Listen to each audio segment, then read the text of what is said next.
Video objective is to create a model of object A using SketchUp. And so first thing I need to do is take a look at the dimensions of the objects. I see that it's 4 1/4 inches long and it's 3/4 of an inch deep. So I'm going to flip over to SketchUp, zoom in on the origin point, and I'm going to create a rectangle just like that. That is 4.25 comma 0.75, which is 3/4. So I zoom in on the object. I'm going to take my push-pull tool, and I better check the height of this here. Well, I see it's 2.5.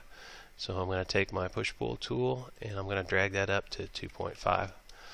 Now I have a rectangular prism, and now all I have to do is really kind of work with these little cutouts right here. They're four-sided shapes, and there's one above and one below. And basically I have to note their dimensions. So I see that it's 1.5 inches long for this cutout right here.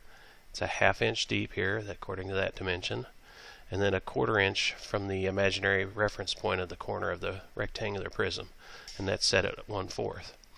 So using this information, I'm going to go ahead and take some guidelines using my tape measure tool, and I'm going to drag the first one back from right to left 1.5. And then I'm going to take another guideline and drag it down 1/2 inch, 0.5, and I'm going to do the same to the bottom side. And that takes care of this corner right here. We have some reference points for those corners.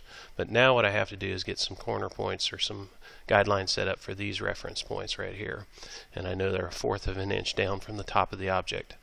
So going back to SketchUp, I'm going to create another guideline here. It's going to go down 1/4, which is 0.25. Same way on the bottom side.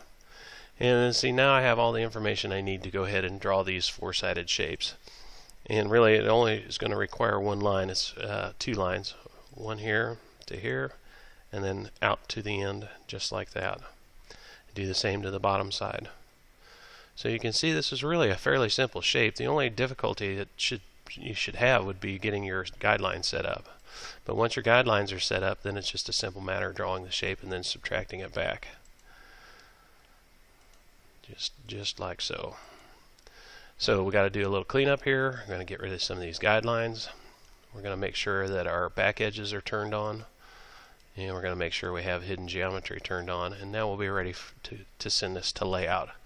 Alright, don't forget to do your save. You got to do one save, just a regular SketchUp save, and then the other save is going to be your export 2D graphic, and you want to make sure it's a JPEG image.